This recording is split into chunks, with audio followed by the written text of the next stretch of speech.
Leave the football before the football leaves you. The football's left him. At this top level, he needs to call it a day.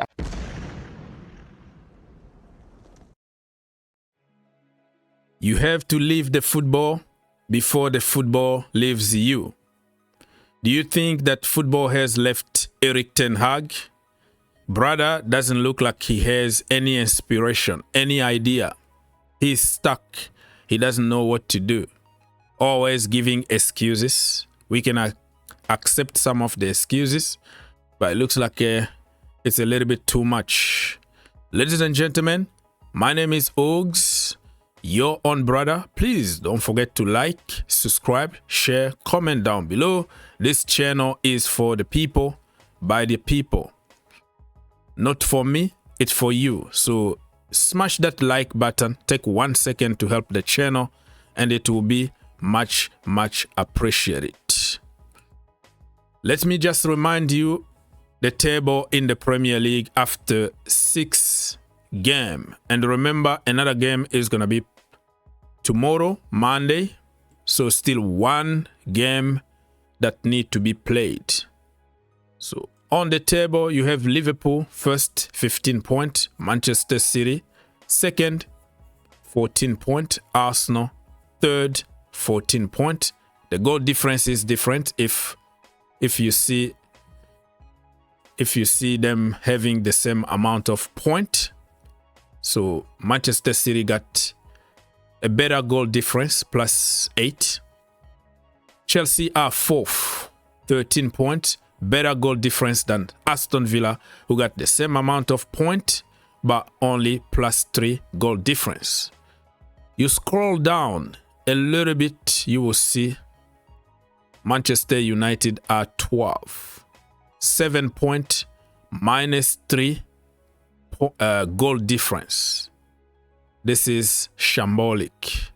You scroll a little bit more in the final third, or the last third on the table.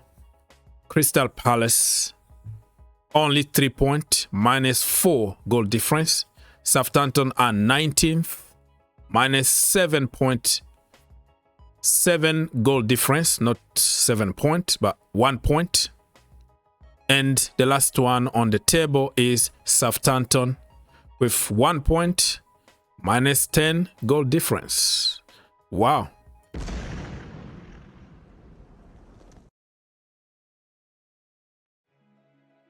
Moving on very quickly, stay tuned because we're going to discuss about the big game that happened today. But I'm going to just remind you very quickly all the result, just what happened.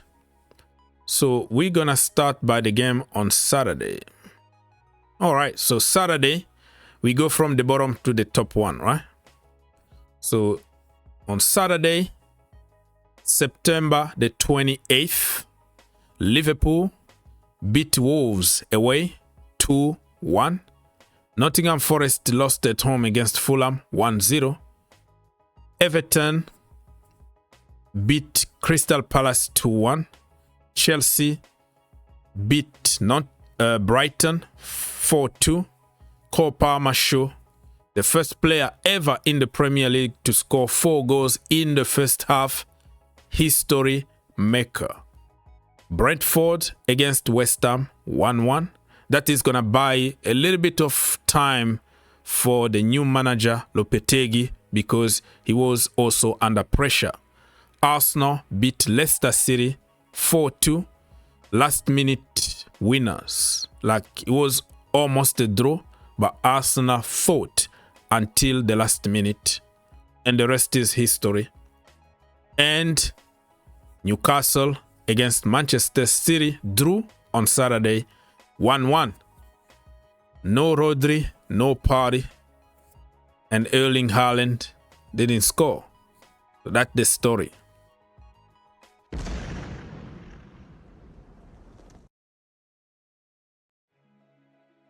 Let's go to Sunday. Early on, it was 2-2 between Ipswich and Aston Villa. And then the game that we're going to discuss is this game here between Manchester United and Tottenham Hotspurs. What a game of football. 3 for Tottenham, 0 for Manchester United. Did I say City? No, it was United, right? Okay. Just making sure. 3-0. Third minute, Brennan Johnson. Van der Ven, what a run, what a cross, what a goal. And then Kulusevski, 47th minute. Dominic Solanke, 77th minute. But in the 42nd minute, a big event happened. Bruno got a red card, and that changed the entire dynamic of the game. But before that, Manchester United were under siege. Let's be honest, Tottenham were dominating from minute 1. So I think the red card made a huge difference, but also just keep in mind that, you know, Tottenham Hotspurs were way better than Manchester United before even that red card. Man of the match, Mickey van de Ven. What a game he had today. What a game of football, man. So let's jump to some statistics. But before statistics, if I have to remind you the lineup, if you look on paper, both teams are very solid. So no excuses for Ten Hag here to say we had injuries, we have such and such. He always find a way to try to protect himself, but yes, they still have probably a couple of injuries, if I'm not mistaken. But overall, the entire team was there. This is his choices. He's the guy who chose to play Rashford and Bruno Fernandes. And he's the guy who chose to leave other players on the bench. Rasmus Haaland on the bench, for example.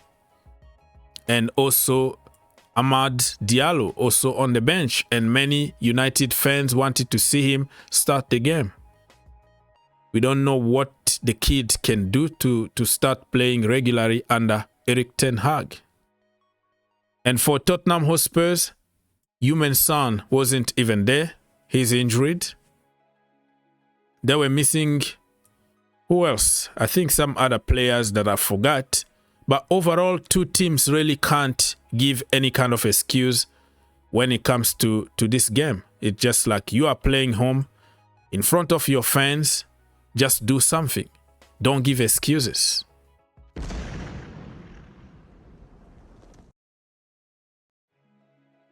Let's move on to give you some ideas about statistics today, which is understandable though. Manchester United only had like 38.6%. But Tottenham, even if you play 11 against 11, they got the ball. So it doesn't matter. I've seen them have like 70% of, 70% possession, but still lose the game. So possession sometimes means nothing. What you do with the possession is more important. Shot on target, 10 for Tottenham Hotspurs, and they scored 3. For Manchester United, 2 shot on target only. Shot altogether, 24 for Tottenham Hotspurs, 11 for Manchester United. And like I said, it's understandable because 10 against 11 is not the same way. Red card, 1, and it was for Bruno. Yellow card, 3 for Spurs, 5 for Manchester United, who were getting really frustrated, and you can't really blame them.